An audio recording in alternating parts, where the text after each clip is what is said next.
के द्वारा बताए गए कोई भी विचार वाक्षी के संस्थापक की व्यक्तिगत सोच है। इन विचारों को किसी भी सरकारी एवं गैर सरकारी संस्थान द्वारा प्रमाणित नहीं किया गया है। कृपया विचारों को अमल में लाने से पहले अपने नज़दीकी चिकित्सक से परामर्श अवश्य लें। भारत वंदे मातरम। वंदे मातरम। दोस्तों, वाक्षी के समृद्धवाद विजन के अंतर्गत मैं वरुण कुमार आपका हार्दिक अभिनंदन करता हूं। सभी के लिए खुशी की बात है और अपनी खुशी को कहते हैं साझा करने से और खुशी बढ़ती है। आप सबको भी बहुत बहुत शुभकामनाएं। वाक्षी आप ही के परिवार का हिस्सा है और 3 दिन पहले पुत्र रत्न की हमें प्राप्ति हुई। अब इसके अंदर जो आज की वीडियो बनाने का उद्देश्य है वो ये कि इतनी सारी चीज़ें वीडियो हम आपके लिए बनाते हैं, सब कुछ करते हैं। मन में प्रश्न आता होगा, वरुण जी ये सारे उत्पाद आप खुद भी यूज़ करते हो, और अगर करते हैं तो क्या उससे कुछ आपको लाभ महसूस हुआ कि नहीं हुआ? तो आज की वीडियो में मैं आपको बताऊंगा, जो मुझे पहले पुत्री की जो प्राप्ति हुई 2 साल पहले, आज पुत्र रत्न की प्राप्ति हुई। जो ये ऑर्गेनिक फूड्स हैं जिनका मैं दिन रात वीडियो बना के आपको प्रचार कर रहा हूँ, समझ रहा हूँ, भाई उसका कुछ लाभ मिला। डॉक्टर्स के पास जाने में कुछ संख्या में कमी आई। मेरी जो धर्मपत्नी हैं, जो गर्भवती हुई, उन्होंने जब बच्चे को जन्म दिया, क्या उसके अंदर कोई गुणवत्ता बढ़ी हो या कुछ हुआ हो? इसका कोई प्रमाण तो हमारे पास होना चाहिए। आज मैं आपको बताऊंगा कि जो ऑर्गेनिक फूड्स जिनको हम पिछले 5 साल से अपने परिवार के साथ में यूज़ कर रहे हैं, उसका कितना इम्पैक्ट एक्चुअल स्तर पर जो है देखने को मिला, और कितनी हम उम्मीद कर रहे हैं कि ये अगर आपके परिवार में उपयोग हो जाए। क्योंकि सबसे ज़्यादा क्रूशियल जो चीज़ होती है, देखिए, वो होती है प्रेगनेंसी और नई संतति का जन्म जो हमारे वो घरों के अंदर होता है। जो नए बच्चे का जन्म होता है, अगर किसी माता पिता को ये पता चल जाए ऑर्गेनिक फूड्स का यूज़ करने से उस बच्चे तक जितनी दवाइयाँ या माँ तक जो दवाइयाँ जा रही हैं उनको हम कम कर पाए हैं, माँ की लाइफ अच्छी हो पाई है, बच्चा बहुत हेल्दी अगर पैदा हो गया और इस चीज़ को हम क्रैक करने में कामयाब हो जाते हैं, तो फिर इस बात में कोई शक नहीं रह जाएगा कि ऑर्गेनिक फूड्स जो है वो हमारे देश के अंदर हर परिवार में पहुंचने ही चाहिए। आज की वीडियो से मैं कोशिश करूंगा आपको शुद्ध खाने की एग्जैक्ट ताकत बताने की, कि इसकी ताकत कितनी है, और आपको उन पैरामीटर्स को प्रमाण बनाकर आपको ये आसानी होगी कि आप डॉक्टर्स के साथ भी इस वीडियो को शेयर कर सकें और समझ सकें कि देखिए मैम या सर, ये रिसर्च चल रही है और रिसर्च में हम लोग इतनी आगे तक बढ़ गए हैं। तो भोजन, food is the biggest medicine on earth. क्या हम इस चीज़ को आज इस वीडियो में समझ पाएंगे, प्रूव कर पाएंगे? इसका प्रयास हम करते हैं। मुख्य रूप से समझिए, सिचुएशन समझिए। सबसे पहले एक तो डिस्क्रिप्शन के अंदर मैंने वीडियो लिंक आपको दिया हुआ है, इनको ज़रूर देखिए। मैंने ये 2 साल पहले, 2.5 साल पहले वीडियो बनाई थी, प्रेगनेंसी में माँ का डाइट प्लान क्या होना चाहिए, प्रेगनेंसी से 1 साल पहले क्या होना चाहिए, जब माँ बच्चे को जन्म दे देती है तब माँ का डाइट प्लान क्या होना चाहिए। उसी चीज़ को मैं आज फॉलो करता आ रहा हूँ और आज ईश्वर के आशीर्वाद से बहुत खुश हूँ, क्योंकि मैं जानता हूँ कि मेरी जो धर्मपत्नी और बच्चे तक मैंने कितनी दवाइयों को जाने से रोक पाया। ईश्वर का सिर्फ इतना आशीर्वाद है कि जो प्रयोग मैं कर रहा हूँ अभी तक मुझे उससे सफलता मिल रही है। लेकिन आप ये जानते हैं कि जीवन भर ऐसा नहीं है। एक वैज्ञानिक के रूप में जब आप रिसर्च करने की कोशिश करते हैं तो कई बार असफलता भी होती है। ये तो ईश्वर का आशीर्वाद मानिए कि हमें असफलताओं को इतना झेलना नहीं पड़ा, और जो पूर्वजों का दिया ज्ञान है वो इतना अच्छा महसूस हो रहा है कि कभी हमें असफलता नहीं मिली। मैं तो उस दिन का भी इंतज़ार कर रहा हूँ जिस दिन मैं कोई प्रयोग करूँगा और उसमें असफलता मिलेगी, और सारी दुनिया इंतज़ार कर रही है। क्योंकि मैं जब ये प्रयोग करता हूँ तो मेरे आसपास बहुत लोग हैं, मेरे घर वाले हैं, जो बहुत इसके अंदर आलोचक भी हैं और जो कहते हैं भैया इसके अंदर देख लेना, कुछ हो गया तो ये हो जाएगा, वो हो जाएगा। आज की इस वीडियो में समझते हैं ये काम इतना आसान नहीं होता, लेकिन हमें ये रिसर्च करनी है, ज़रूर करनी है, क्योंकि हमारे घर के अंदर मैं अपने बच्चे और पत्नी के ऊपर ये प्रयोग करके आप लोगों के लिए, सबके लिए एक अच्छे नए मार्गों को खोलने की कोशिश कर सकता हूँ, जिससे हमारे देश का भविष्य उज्जवल होगा और भारत विश्वगुरु बनेगा आगे, और उसमें हमारे बच्चों का योगदान बढ़ेगा। तो आइए समझते हैं, जब मेरी पत्नी गर्भवती थी तब क्या क्या उनको लेना चाहिए था, मैं क्या क्या था जो उनको देना चाह रहा था, कितना उन्होंने एग्जैक्ट लिया और उससे उनको सफलता क्या मिली। सबसे पहली उपलब्धि इस बार की, दूसरा बेटा है मेरा ये, मतलब पहली बिटिया थी और दूसरा बेटा है। जब पहली बिटिया हुई थी उस समय पर मेरी धर्मपत्नी के आयरन लेवल्स बहुत कम थे। पूरी प्रेगनेंसी में मैं चिल्लाता रहा था कि कृपया करिए बच्चे के ऊपर थोड़ा रहम करिए, मोरिंगा खा लीजिए, खा लीजिए, खा लीजिए। नया नया विवाह हुआ था, घर वाले मेरी सुनते नहीं थे, कितनी भी कोशिश कर लो, कभी मोरिंगा खिलाया कभी नहीं। लेकिन उस समय पे उनकी ताकत दिख गई थी उनको। कैसे दिख गई थी? मेरी पत्नी का वज़न है ज़्यादा, यानी वो ओवरवेट है, और दूसरी बात थी उनको हाई बीपी की समस्या। तो आज से 2.5 साल पहले जब मेरे पुत्री का जन्म होना था, जब हम डॉक्टर के पास गए तो डॉक्टर कह रहे हैं, डॉक्टर ने उनको कंसीव करने के लिए ये कह दिया कि आप कंसीव ही नहीं कर पाओगी। क्यों? वज़न ज़रूरत से ज़्यादा है और आपका बीपी ऑलरेडी थोड़ा ज़्यादा है, और प्रेगनेंसी में बीपी और बढ़ जाएगा, इससे बच्चे को खतरा हो सकता है। जैसे ही मेरी पत्नी ने ये सुना, क्योंकि क्या होता है, ऑर्गेनिक फूड्स हालांकि अच्छी चीज़ हो, लेकिन जब तक डॉक्टर आपको ये नहीं बता देता कि भैया मेरे पास इनको कंट्रोल करने के लिए दवाइयाँ नहीं है, तब तक आप भोजन भी अच्छा नहीं चुनते। वो दिन पहला दिन था विवाह के बाद में, जब मेरी पत्नी को, क्योंकि बाकी चीज़ें मैं जिद करके अच्छी खिलाता था, जैसे ही उनको लगा कि अब मेरी संतान के ऊपर बात आ रही है, उन्होंने कहा ठीक है जी, आपके हिसाब से मैं डाइट प्लान को फॉलो करना शुरू करूँगी। ये बात हुई तीसरे चौथे महीने में, अभी 9 महीने के लिए जो था गर्भधारण होना था। तीसरे चौथे महीने के अंदर हमने उनके साथ में 2 प्रयोग करने की कोशिश करी। पहली बात, उस समय पर आप समझिएगा जिसका बीपी ज़्यादा होता है, तो नॉर्मल बीपी ज़्यादा करने में अर्जुन की छाल दी जाती है, लेकिन अर्जुन की छाल तासीर में थोड़ी गर्म होती है, तो गर्भवती महिला को गर्म चीज़ नहीं दे सकते। तो दूसरा जो सबसे अच्छा प्रयोग पिछली प्रेगनेंसी में किया गया, वो आंवला गिलोय के साथ किया गया। उनको पूरी प्रेगनेंसी में आंवला और गिलोय पिलाया गया, जिससे उनका थोड़ा बीपी कंट्रोल हुआ, और जो मेरी बच्ची का जन्म हुआ उसकी इम्यूनिटी बहुत ज़्यादा निकली। तो पहली प्रेगनेंसी में प्रयोग क्या किया गया, हमने बीपी को आंवला गिलोय से थोड़ा कंट्रोल करने की कोशिश करी। बीपी तो हल्का सा कंट्रोल हुआ, लेकिन उसमें एलोपैथिक दवाइयों की सहायता लगी थी, वो खाली आंवला गिलोय से आप कंट्रोल नहीं कर सकते। लेकिन उसका फ़ायदा ये हुआ कि जो मेरी बच्ची थी, क्योंकि पूरी प्रेगनेंसी में आंवला गिलोय पिया पिया, हमारी तो मजबूरी थी, लेकिन उससे एक नई रिसर्च ये निकली कि प्रेगनेंसी में आंवला गिलोय अगर पिला दो, तो जो मेरी बच्ची थी वो, उसका जन्म जब हुआ था जुलाई में, तो पूरी नवंबर दिसंबर अक्टूबर में एक बार भी सर्दी जुकाम नहीं हो पाया, इम्यूनिटी बढ़ गई। तो इससे इफ़ेक्ट क्या मिला, एक तो बच्ची की इम्यूनिटी बढ़ गई, ये पता चल गया विजिबली कि बच्ची जो है 2 साल, देखिए 2-2.5 साल हो गए, एक बहुत बड़ी अचीवमेंट है। अगर किसी परिवार के अंदर माना जाए कि नवजात शिशु हो और शुरू के 2.5 साल में आपको एक बार भी उसको डॉक्टर के पास ना लेके जाना पड़े, ना सर्दी ना खांसी ना जुकाम, हर चीज़ अपने घर में टैकल हो जाए, तो ये उपलब्धि थी जो पिछली प्रेगनेंसी में अपने को मिली थी, और इससे हम खुश थे। इस बार जो प्रेगनेंसी के अंदर क्या क्या प्रयोग किए गए और क्या क्या सफलता मिली, पहली प्रेगनेंसी से क्या सीखा था, आंवला गिलोय हमें पीना है, तो इस प्रेगनेंसी के अंदर आंवला गिलोय जो था वो अच्छे से पिलाया गया। अब ईश्वर के आशीर्वाद से वाक्षी के द्वारा 10-15 ऐसे परिवार, ऑलरेडी 15-20 परिवार हो चुके हैं, जिनमें प्रेगनेंसी में माँ को आंवला गिलोय पूरी प्रेगनेंसी में पिलाया गया, और माँ को किसी भी प्रकार से दिक्कत या नुकसान नहीं हुआ। एक मुझे केस जो है वो थोड़ा सा कलकत्ता के अंदर समझ में आता है, जिसमें माँ को ऐसा वहम था कि शायद मेरी हीलिंग आंवला गिलोय की वजह से इतनी तेज़ नहीं हो पाई, लेकिन जब उसकी पुष्टि करी गई, सारे आयुर्वेद आचार्यों से पूछा गया, तो उन्होंने कहा नहीं, ये हीलिंग में नॉर्मल टाइम लगा है और उसमें आंवला गिलोय की कोई गलती नहीं है, उसने तो बल्कि हीलिंग में और ज़्यादा मदद की है, लेकिन उसकी पुष्टि नहीं हो पा रही थी। अदरवाइज़ 20 से ज़्यादा ऐसे केसेस जो हैं वो वाक्षी के द्वारा प्रेगनेंसी में सपोर्ट में दिए गए, जिसमें आंवला गिलोय का उपयोग प्रेगनेंसी में हुआ, और उससे माँ को भी बहुत लाभ हो रहा है, क्योंकि माँ की इम्यूनिटी बढ़ रही है। प्रेगनेंसी में आंवला गिलोय अगर पिलाएंगे तो इससे क्या होगा, सर्दी जुकाम जो नेचुरली होना था वो नहीं है। और आंवला गिलोय क्यों चुना गया, दूसरी औषधियाँ क्यों नहीं, क्योंकि सेफ़ बहुत हैं, तो सेफ़ होती हैं, तो ऐसा देखा गया कि इसके अंदर प्रेगनेंसी में नुकसान नहीं होता, और मेरे घर के 2 प्रमाण जो है वो मेरे पास में अब उपस्थित हैं। तो एक तो हमें ये समझने को मिला, आंवला गिलोय प्रेग्नेंट वीमेन को पिला सकते हैं, हालांकि शुरू में मैंने डिस्क्रिप्शन में डाल दिया है, जो वो शुरू की है, जो लोग ये प्रयोग करना चाहते हैं, जिनको लगता है हमें दवाइयों पे चलना है, देखो वो चलते रहो, लेकिन उससे रास्ता नहीं निकलेगा। जो हमारी तरह हैं, जो दवाइयों से वापस एलोपैथी से आयुर्वेद पे जाना चाहते हैं, उनको थोड़ा रिस्क लेकर अपने परिवार के अच्छे के लिए कामयाब होते हैं, तो सफलता भी तो मिलती है। मेरी बच्ची को 2.5-3 साल से मेरे को डॉक्टर के पास नहीं लेके जाने का मिला, खुशी है, तो मैं ऐसे प्रयोग करता हूँ। कभी हो सकता है कोई असफलता भी मिले, तो घबराने की बात क्या है, असफलताएँ क्या दवाइयों के साथ नहीं होती, लेकिन अच्छी दिशा की तरफ आगे बढ़ने की कोशिश कर रहे हैं, तो ईश्वर साथ भी दे रहे हैं। तो आंवला गिलोय प्रेगनेंसी में पिलाया गया, इससे माँ को पूरी प्रेगनेंसी के दौरान सर्दी जुकाम नहीं हुआ, इससे माँ की इम्यूनिटी जो है वो अच्छी खासी बढ़ गई। अब मैं आपको बताता हूँ इस बार प्रेगनेंसी में सबसे बड़ी अचीवमेंट, भारत में ये जो एपिसोड, जो मेरे पुत्र का जन्म हुआ है, ये अकेला ऐसा है जिसमें डॉक्टर का दिया गया आयरन का कैप्सूल, कैल्शियम का कैप्सूल, फॉलिक एसिड नहीं खिलाया गया। अब मैं ये नहीं कह रहा कि आप लोग मत खिलाइए, मैं आप लोगों का नहीं कह सकता, मैं अपने प्रयोग की बात कर रहा हूँ जो मैंने की है। Iron capsule, calcium capsule, folic acid नहीं खिलाया गया। क्या खिलाया गया, नित्य नियमित 2 मोरिंगा के कैप्सूल हर रोज़ खिलाए गए।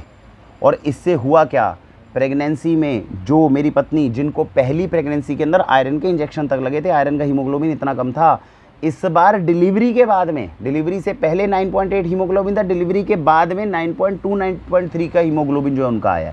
इससे पता चलता है मोरिंगा के केवल 2 कैप्सूल अगर प्रेगनेंसी में शुरू से आखिरी तक आप खिला दें, तो आपको हो सकता है आयरन की, कैल्शियम की, फॉलिक एसिड की ज़रूरत ना पड़े। अभी आप शुरू में नए हैं, आपको रिस्क लगता है कि नहीं वरुण जी अच्छी बात, क्योंकि ये तो सारी दुनिया खाती है, अब क्या कहें, खिला लो iron, calcium, folic acid doctor का दिया हुआ खिला लो। मोरिंगा की मैंने केवल ताकत को जांचने के लिए इस बार मैंने कहा, हर 1-2 महीने में टेस्ट होता था, मैंने कहा आप टेस्ट करो, हीमोग्लोबिन कम होगा हम आयरन कैप्सूल खाएंगे, नहीं तो नहीं खाएंगे, मोरिंगा की ताकत को चेक करेंगे। कैल्शियम आयरन की कमी नहीं होने दी पूरी प्रेगनेंसी में। और सुनिए, कोई सप्लीमेंट्स, कोई विटामिन डी वगैरह के नहीं दिए गए, सारी वाइटल रिपोर्ट्स पूरी नॉर्मल चल रही है। आज लोग खाना खा रहे हैं, उसके साथ में कैल्शियम के कैप्सूल खा रहे हैं, फिर नहीं कैल्शियम पूरा हो रहा। और हमारी धर्मपत्नी पूरी प्रेगनेंसी के अंदर जो है केवल मोरिंगा और आंवला गिलोय, ये 2 चीज़ मुख्य रूप से थी। जबकि मेरी वीडियो आप देखोगे बहुत सारी चीज़ें डाइट प्लान बनाए, वो जॉब करती है, उसका नहीं है, तो मैंने उसको बोला केवल इन 2 चीज़ों को मत छोड़ना। तो इन दोनों चीज़ों के साथ में ये देखिए कि कितनी ज़बरदस्त जो है शरीर के अंदर वो करी बात कि किसी भी विटामिन मिनरल की उनके अंदर शरीर में कमी नहीं होने दी। कोई एक्स्ट्रा सप्लीमेंट उन्हें प्रेगनेंसी में लेने की ज़रूरत नहीं पड़ी। केवल एक बीपी, क्योंकि बीपी उनका ज़्यादा रहता है। तो सोचिए ऐसे पेशेंट को टैकल कर रहे हैं हम प्रेगनेंसी में, और उस बीपी को कंट्रोल करने के लिए शायद लोबेट उनकी एक जो दवाई आती है, वो उनको कहा गया कि आप इतना जो है इकोस्प्रिन है शायद या लोबेट है, इन दोनों में से एक गोली है, उससे वो जो है बीपी को बस कंट्रोल करने के लिए वो एक गोली प्रेगनेंसी में चली है, जो मैं चाहता था ना चले, लेकिन उसको मैं रोक नहीं पा रहा था। आंवला गिलोय से आपका, क्योंकि 130 140 तक उनका बीपी है, आंवला गिलोय उसको थोड़ा मेंटेन करने में मदद कर सकता है, लेकिन आपका 120 पे आएगा नहीं। 120 से ऊपर जाता है तो बंदे को लगता है नहीं कोई बात नहीं, ये गोली आप शुरू कर दीजिए। ये एक थोड़ी हमारे उसमें प्रेगनेंसी में नहीं तो ये प्रेगनेंसी मेरी 100% मैं बिल्कुल मेडिसिन प्रूफ कर देता, क्योंकि इसके अलावा कोई मेडिसिन हमने यूज़ ही नहीं होने दी। तो ये तो उपलब्धता रही इस बार प्रेगनेंसी की, कि जो हमें सफलता मिली, और जिसके साथ में आप लोगों के लिए एक जो रास्ता है वो खुल गया कि अगर वरुण जी के घर में ऐसा हो सकता है तो हम भी कोशिश कर सकते हैं। सूझबूझ के साथ में कंसल्ट करते हुए हम आगे बढ़ेंगे, तो इसमें हमें अच्छे मार्ग, आगे रिसर्च के जो आगे जो चीज़ मिल रही है वो फिर मार्ग खुलते हैं, अपने पुराने जो हम संस्कृति है उसको दोबारा से हम उजागर कर सकते हैं। अब प्रेगनेंसी के बाद में जब हो गई, अब डिलीवरी होनी थी, तो डिलीवरी होने के दिन अब हॉस्पिटल के अंदर जब हुए तब क्या क्या प्रयोग किए गए हमारे थ्रू, और इस बार क्या किए गए, पिछली बार क्या किए गए, और कहाँ कहाँ पे हम पहुँचे वो समझिए। तो जो डिलीवरी होनी है, डिलीवरी में सिजेरियन हुई डिलीवरी, क्योंकि ओवरवेट है और हाई बीपी है, नॉर्मल डिलीवरी नहीं हो सकती, वरना नॉर्मल डिलीवरी करवाने का पूरा प्रयास रहता। तो सिजेरियन डिलीवरी हुई। सिजेरियन डिलीवरी होती है तो उसके बाद में कॉम्प्लिकेशन क्या आया कि वो बीपी आपका 140-45 तक है, जो एलोपैथिक मेडिसिन से कंट्रोल करने की कोशिश करी। इस बार सर्जरी और ज़्यादा कॉम्प्लिकेटेड थी, मुश्किल हुई उन्हें बेबी को बाहर निकालने में, सर्जिकल प्रोसीजर में थोड़ा कॉम्प्लिकेटेड था, और 24 घंटे के बाद तक बीपी जो था ओवरशूट हुआ। तो उससे क्या हुआ, एंटीबायोटिक्स बहुत दी जा रही हैं उनको, पेन किलर्स दी जा रही है, उसमें डॉक्टर के किसी भी प्रोसीजर में हमारे थ्रू इंटरफेयर नहीं हुआ। और ये मेडिकल साइंस की देखो ताकत है, जो चीज़ उनकी अच्छी है वो अच्छी है, कि जो सिजेरियन डिलीवरीज़ हैं, जहाँ पर पहले माँओं को, जो दाई माँ हैं जो कोशिश करती थी और बहुत बार माएँ जो थी वो हिम्मत हार जाती थी, वहाँ सिजेरियन डिलीवरी जो मदद करती हैं। मेरी पत्नी का केस जो कॉम्प्लिकेटेड था और उसको सिजेरियन के थ्रू किया गया। नुकसान इसका क्या हो रहा है, जो मैं जानता हूँ कि नुकसान है, लेकिन उसको हम रोक नहीं सकते, वो ये कि माँ को सर्जरी के बाद कितनी हैवी एंटीबायोटिक्स दी जाएंगी, कम से कम 7-8 दिन जाएंगी, कितनी हैवी पेन किलर्स जाएंगी, कितनी हैवी उनके अंदर जो डोसेजेस जा रही हैं दवाइयों की। अब माँ यहाँ से दूध बच्चे को पिलाने वाली है, तो इसका मतलब बच्चे के अंदर भी वो सारी एंटीबायोटिक्स पेन किलर्स जा रही हैं, और ये हम मजबूर भी हैं, क्योंकि इसके अलावा ऑप्शन नहीं है। नॉर्मल डिलीवरी आप करवा नहीं सकते थे हैवी वेट के अंदर और हाई बीपी के अंदर, और ये चीज़ करवाने के बाद में ऐसा हो नहीं सकता कि एंटीबायोटिक्स ना दो और हीलिंग हो जाए, ऐसा हमारे पास में अभी तक क्षमता नहीं है। तो ये एक कमी उसके अंदर हमारे रहेगी। अब मेरे पास में फ़र्ज़ ये बनता है कि बच्चे तक जो ये एंटीबायोटिक्स और सब कुछ गई है, कैसे तो इसका प्रभाव माँ के अंदर जल्द से जल्द कम किया जाए, और कैसे इसका प्रभाव बच्चे में कम किया जाए। आप समझ रहे हो कितना बड़ा एक कॉम्प्लिकेशन है कि जितनी हैवी एंटीबायोटिक्स माँ के ज़ख्मों को दूर करने के लिए सर्जरी के बाद दी जा रही है, दूध के माध्यम से बच्चे तक पहुँचेगी। माँ का दूध आप कम नहीं कर सकते, ये भी समझिए, बहुत ज़रूरी है। इतनी हैवी एंटीबायोटिक्स जा रही हैं तो हम बच्चे को माँ का दूध पिलाने के लिए मना नहीं कर सकते। क्यों नहीं कर सकते? 24 से 48 घंटे के अंदर 48 घंटे जब सर्जरी को हो जाते हैं, माँ का बच्चे को दूध पिलाना ज़रूरी है, ताकि बच्चा सकिंग करने सीखे। अगर शुरू के 5 दिन 10 दिन अगर हम बच्चे को आदत नहीं डालेंगे तो ऐसा हो सकता है माँ का दूध ना निकले, या बच्चा जो है सकिंग ना सीख पाए। तो हमें बच्चे को सक कराना पड़ रहा है। अब मुझे पता है कि दूध के अंदर जो एंटीबायोटिक्स और ये सारी पेन किलर्स बहुत ज़्यादा हैं, तो बीच का रास्ता अपनाया गया, वो ये बच्चे को थोड़ी सकिंग करवाई जाती है, बच्चे को आदत डलवाई जा रही है, लेकिन उसके साथ में 2 दूध चल गए। अब एक और अचीवमेंट है जो वाक्षी के थ्रू करी गई, वो ये, हमने बाज़ार का डब्बे वाला दूध बच्चों को नहीं पिलाया। और ये आप सोचिए, ये भी एक बहुत बड़ी अचीवमेंट है जो वाक्षी की रिसर्च में आई। हम लोग जैसे बच्चा जन्म लेता है, डॉक्टर क्या बोल देता है, डब्बे वाला दूध पिलाओ। डब्बे वाले दूध में साफ साफ लिखा आर्टिफिशियल कलर, फ्लेवर, प्रिजर्वेटिव्स, ये सब कुछ है, सब आर्टिफिशियल बनाया गया है। नेचुरल है क्या? सोयाबीन, वो खुद अपने आप में GMO प्रोडक्ट है। तो ये तो आप बच्चों को खिलाओगे, वैसे ही बच्चे ख़त्म हो जाएंगे, शरीर में क्या बचेगा? हमारी पहली बच्ची को भी और इस बार के बच्चे को भी देसी गाय का दूध 50%, हमारे पास तो है ईश्वर की दया से, उसमें 50% पानी मिलाया गया और फर्स्ट डे से बच्चों को दिया गया, बच्चा हजम कर रहा है। और ये दूसरी हमारी सबसे बड़ी अचीवमेंट है जो पूरे भारत में मिलने को मिलेगी। बच्चा पहले 5-6 दिन में देसी गाय के दूध को हजम नहीं कर पाता है। बच्चा केवल माँ के दूध को, मैं आपको केवल इसलिए बता रहा हूँ क्योंकि कल को ये आपके साथ में अगर करेंगे तो समस्या आएगी। तो याद रखिएगा, बच्चे का अगर जन्म हुआ है और बच्चा माँ से पूरा दूध नहीं प्राप्त कर पा रहा है, तो माँ पहली बात तो दूध क्यों दे पा रही है? पूरी प्रेगनेंसी में मोरिंगा खिलाया गया, अच्छी डाइट उसको ऑर्गेनिक फूड की खिला गई, तो माँ दूध प्रोड्यूस अच्छा कर रही है। ये भी एक बहुत बड़ी अचीवमेंट है, क्योंकि 98% लोग जो है अभी इसमें माँ जो है वो दूध नहीं प्रोड्यूस करी। ईश्वर की दया से उसमें हमें सफलता मिल गई। तो माँ के पास प्रचुर मात्रा में दूध बच्चे के लिए उत्पन्न हो रहा है। वो एक अलग बात है, उस दूध में एंटीबायोटिक्स पेन किलर भरी हुई है जो 1 हफ्ते तक भरी रहेगी। अब 1 हफ्ते के बाद में हम पूरा दूध माँ का पिलाएंगे, तो हल्की हल्की सकिंग बच्चे की शुरू करा दी, ताकि 1 हफ्ते के अंदर बच्चा भी अभ्यस्त हो जाए, माँ का थोड़ा थोड़ा दूध पीने शुरू कर दे। लेकिन बच्चे को केवल 25% अभी माँ का दूध दिया जा रहा है, 75% क्या दिया जा रहा है? ऊँटनी का दूध, देसी गाय का दूध। अब याद रखिएगा, इसमें सीखने लायक जो बात है, पहले दिन से आप क्या खिलाओगे बच्चे को? डब्बे वाला दूध पिलाते हो ना बाजार का, आपको पता है गंदी चीज़ है, ये तो लिखा ही है उसके ऊपर डब्बे के, इसमें है ही नहीं कुछ। जब उसमें है ही नहीं कुछ तो उसमें पिला के मैं अपने बच्चे को क्यों नुकसान पहुंचाऊंगा? तो मेरे पास ऑप्शन क्या थी? देसी गाय का दूध बच्चा हजम करता है कि नहीं करता है, मैंने प्रयोग किया। पहला बच्चा भी हजम कर गया, और आज चौथा दिन है मेरे बच्चे को, आज मैं पिला के आया हूँ, आराम से हजम कर गया। शर्त ये है, देसी गाय के दूध को उबाल लो, उबालने में मलाई हटाओ, तो फैट कंटेंट कम हुआ। अब जो दूध बचा उसमें 50% दूध, 50% पानी मिला लो। तो इसके अंदर जो है, पहले तो बाबूजी का आपको पता होगा, आपका मार्गदर्शन आगमन स्टोर के अंदर हुआ, तो हमने कहा चलो आपका भी आशीर्वाद मिले। और आप सभी को बताना चाहता हूँ, अच्छा खाना, अच्छा पीना और अच्छे विचारों की ताकत, ये सौभाग्य है हमारा कि हमारे साथ में कुलदीप जी जो है वो आज यहाँ पे उपस्थित हैं। और आपका मार्गदर्शन ये है कि इनकी उम्र 75 साल इस समय पे होगी, लेकिन ये चीज़ है जो आज वीडियो अगर आप बच्चों को दिखा सकें तो अपने बच्चों को ज़रूर दिखाइएगा। किसी तरह की कोई दवाई की इनको आज ज़रूरत नहीं। सुबह 4 या 5 बजे उठते हैं और रात के 9-10 बजे तक समाज कल्याण के लिए, राष्ट्र कल्याण के लिए जितना कार्य ये करते हैं, मैंने अपने जीवन में कभी किसी व्यक्ति को इतना ज़्यादा कार्य करते हुए नहीं देखा। तो ये हम सब का सौभाग्य है कि ऐसे ऐसे जो बड़े, जो अनुभवी, जिन्हें कहा जाता है जो बड़े बूढ़े जो हमें आशीर्वाद देते थे, वो देखिए हमारा समाज, विश्व जो है, देश किस तरह के मतलब अनुभवी लोगों को जो है हमारे लिए मार्गदर्शन के लिए भेजता है। तो ये है कि समाज के अंदर ऐसे जो भी बंधु है उनका आदर होना चाहिए, और हमेशा मैं ये कहता हूँ इनके पास बैठकर ज्ञानवर्धन करने का हमें प्रयास करना चाहिए। अपने बच्चों को दादा दादी के पास बिठाने की कोशिश करनी चाहिए, और दादा दादी को भी प्रेरणा मिले कि हमें कुछ ना कुछ अच्छा करना है समाज कल्याण में, जिसमें राष्ट्र आगे बने। अपनी वीडियो पे वापस आते हैं, और इसके अंदर जो है आप ये समझेंगे कि हम बात कर रहे थे आपसे कि मोरिंगा हमारा कवर हो गया। अब डिलीवरी के बाद में, अब जब बेबी का जन्म हुआ, तो जब बच्चे का जन्म हुआ है तो क्या करा गया? ऊँटनी का दूध और देसी गाय के दूध का प्रयोग। तो दूसरी हमारी क्या सफलता मिली हमें सफलता इस बात की मिल गई कि ऊँटनी का दूध और देसी गाय का दूध जब मेरा बच्चा पहले दिन से हजम करना शुरू कर सकता है। अब तो दूसरा प्रयोग हो गया, पहला गुड़िया के साथ हुआ, अब बेटे के साथ हुआ। दोनों अगर ये दोनों दूध हजम करने शुरू कर सकते हैं तो हम डब्बे वाला दूध बच्चे को पिलाएंगे क्यों? और ये हमारे देश का इस वक्त दुर्भाग्य चल रहा है कि 99.9% केसेस में अस्पतालों में जैसे ही बच्चे का जन्म हो रहा है उसको देसी गाय का दूध, ऊँटनी का या बकरी का दूध नहीं पिलाया जा रहा, उसको डब्बे का दूध पिलाया जा रहा है। फ़र्क क्या होता है समझिए, भैंस का दूध बहुत भारी होता है, कभी बच्चा नहीं हजम कर पाएगा, पानी मिलाओगे तब भी मुश्किल आएगी। देसी गाय का दूध हल्का होता है, अगर उसकी मलाई उतार दोगे, 50% पानी मिला दोगे, 50% दूध रखोगे, बच्चा पहले दिन से हजम करने लग गया।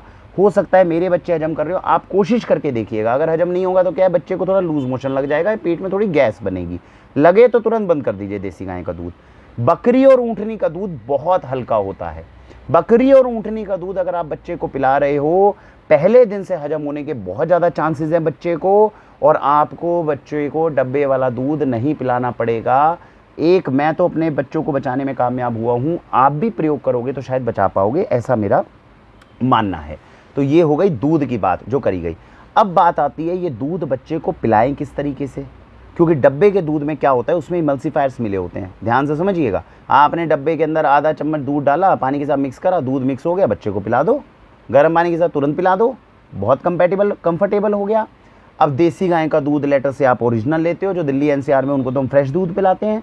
अब होता क्या है नवजात शिशु के साथ, इस बार भी मैंने प्रयोग किया, पिछली बार भी है, अब इसमें समझिएगा हल्का सा, जब बच्चे का जन्म होता है वो दूध बहुत कम पीता है, और दूध इतना कम पीता है, कितना कम आप समझ सकते हो कि एक बारी में वो आधा 1 चम्मच से ऊपर दूध ही नहीं पीता, और हर 1 घंटे में उसको चाहिए, लेकिन चाहिए आधा 1 चम्मच ही। तो आप परेशान हो जाओगे कि भाई देसी गाय का दूध है। अब पाउडर में तो क्या होता है, जो बाकी में आपको बड़ा कंफर्टेबल लगेगा, भाई जैसा पाउडर लिया, गर्म पानी आपके पास, जैसे ये केटल है, ये आपने अपने कमरे में रख ली, उसके अंदर मिक्स करा और तुरंत पिला दिया। जो हमारे यहाँ ऊँटनी का और बकरी का दूध का अगर पाउडर आप लेते हो, वो तो आप इसी तरीके से हल्का हल्का मिक्स कर सकते हो, लेकिन अगर देसी गाय का ओरिजिनल दूध पिलाओगे तो आप तो परेशान हो जाओगे। हर 1 घंटे में इतना थोड़ा सा दूध कैसे कैसे तैयार करें।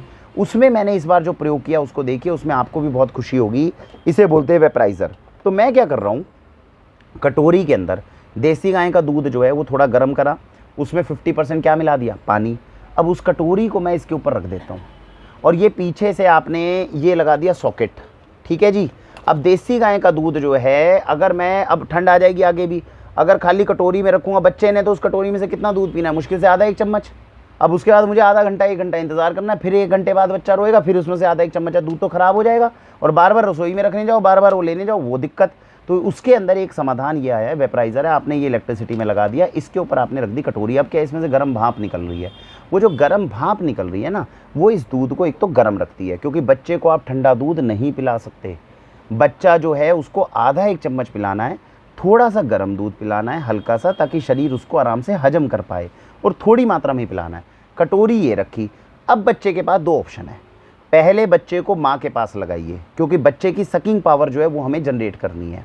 तो पहला बच्चा जैसे ही रोया, तुरंत उसको माँ को दो, माँ को कहो कि अपना दूध पिला। माँ का दूध बनना और बच्चे तक जाना, ये सबसे बड़ी बात है। अब होगा क्या, बच्चा शुरू में 4 दिन में उसकी सकिंग पावर इतनी स्ट्रांग नहीं होती कि उसका माँ के दूध से पेट भर जाए। माँ दूध बना भी देगी, तब भी उसका पेट नहीं भर पा रहा। तो उस केस में सेकंड बैकअप क्या है, देसी गाय का दूध मैंने इसमें रख रखा है। अब ये गर्म, तो उसने माँ का दूध सक करना शुरू करा, पेट उसका थोड़ा सा नहीं भरा, हल्का सा आराम मिला, ठीक है, लेकिन वो थक गया है और फिर दोबारा रो रहा है आधे घंटे में। हर बार तो माँ भी नहीं दूध पिला, माँ रेस्ट कर रही है, नहीं पिला पाएगी। तो तुरंत आपने इसमें से 1 चम्मच लिया और हल्का सा बच्चे को जो है वो आपने थोड़ा सा पिला दिया। तो ये सिस्टम मैं 2 दिन से कर रहा हूँ और बहुत लाभदायक सिस्टम जो है वो बन पाया है, जिससे मेरे बच्चे को डब्बे वाले दूध की जगह अब शुद्ध देसी गाय का दूध। और जब वो हॉस्पिटल में था 3 दिन, तब वहाँ क्या था, देसी गाय का दूध ओरिजिनल अवेलेबल नहीं हो पा रहा, आसपास तो मिलता नहीं कहीं, और मेरी दुकान से वहाँ पहुँच नहीं पा रहा था। तब मैं ऊँटनी का दूध मंगवा लिया था पाउडर फॉर्म में, वो मैं ऊँटनी का दूध इसी तरीके से उस बच्चे को थोड़ा थोड़ा करके पिला रहा था, तो वो पी रहा था। तो ये तीसरी सफलता जो है, जो पूरे भारत में इस वक्त हमारा परिवार जो है, जो इसका सुख जो है वो अनुभव कर पा रहा है। आपको ठीक लगे तो आप भी इसका सुख जो है वो अपने परिवार में अनुभव कर पाएंगे, ये चीज़ है। तो ये हो गया। अब इसके साथ में जैसे मैंने बताया, देसी गाय के दूध का पाउडर फॉर्म में अवेलेबल है, ऊँटनी के दूध, देसी गाय के दूध, लेकिन दिल्ली एनसीआर में हो तो फ्रेश दूध भी हमारे यहाँ से होता है, तो वो चीज़ आप यूज़ कर सकते हो। अब आ जाओ, वेपराइज़र का दूसरा सबसे बड़ा लाभ क्या है। इसके वेपराइज़र का दूसरा सबसे बड़ा लाभ मैं आपको 2 चीज़ें दिखाता हूँ। एक तो हो गया ये नास्या। अब बच्चा घर आ गया, अब क्या होगा आप समझिए, सुबह 5 बजे जो है इसके अंदर नास्या, और एक दूसरी चीज़ हो गई स्वर्ण प्राशन। ये 2 चीज़ें जो है याद रखिए आप, क्या, नास्या और स्वर्ण प्राशन। ये देखिए, नास्या और स्वर्ण प्राशन में कांच की बोतल होती है, ये आपने इस पर रख दी, अंदर क्या है, इसमें घी है। स्वर्ण प्राशन में क्या होता है, घी, शहद और साथ में सोने की भस्म। और इसके अंदर क्या है, देसी गाय का घी, साथ में गोमूत्र, ब्राह्मी, शंखपुष्पी। ये पिछली बिटिया के साथ ये किया गया था, अब ये किया जाएगा। करा क्या जाएगा, सुबह 5 बजे उठे जी, वेपराइज़र आपने इलेक्ट्रिसिटी में लगा रखा है, आराम से अपने बाजू में लगा दीजिए, ऑन कर दीजिए, अंदर पिघल गया, और इसका जो ड्रॉपर है, इससे 2-2 बूंद बच्चे की नाक में डाल दो। तो अब तो ईश्वर की दया से दोनों बच्चे हैं, सुबह 5 बजे आप डाल दोगे नाक के अंदर। जिन छोटे बच्चों के अंदर, ये आप दूसरे तीसरे दिन से भी डाल सकते हो। ध्यान ये रखिएगा, छोटे बच्चों को थोड़ी थोड़ी डालनी है, ज़्यादा डाल दोगे तो नुकसान तो कुछ नहीं है, लेकिन क्या है ना, गले के माध्यम से जाती है तो फिर बच्चा ज़्यादा देर तक कोई बार रोएगा, तो इस बात का ध्यान रखना है। तो अब ये चीज़ है जो मेरी, अब ऑलरेडी मेरी स्वर्ण प्राशन कल जैसे बच्चे का जन्म हुआ, जो पहला, वो कहते हैं ना घरों के अंदर शहद चटाइए, तो शहद चटाने दो, शहद तो वैसे ही नकली आ रहा है बाजार में, स्वर्ण प्राशन ओरिजिनल चीज़ है। ये है स्वर्ण प्राशन, देखिए। तो ये स्वर्ण प्राशन जैसे नास्या हुआ वैसे स्वर्ण प्राशन हुआ। स्वर्ण प्राशन को भी ऐसे ही रखोगे कांच की बोतल को यहाँ पे, ये स्वर्ण प्राशन के अंदर से भी इसी तरीके की देखिए बोतल निकलती है। तो ये भी मैं इसके ऊपर रखूँगा, हल्का सा पिघल गया, ड्रॉपर के अंदर लिया, 2-2 बूंद केवल बच्चों के मुँह में डालनी है। स्वर्ण प्राशन बच्चों के लिए नेचुरल वैक्सीन है। मैंने पिछला प्रयोग, एक और प्रयोग है, पूरे भारत में हम ही कर रहे हैं वाक्षी की तरफ से, और आप लोगों को भी ठीक लगे तो करिए।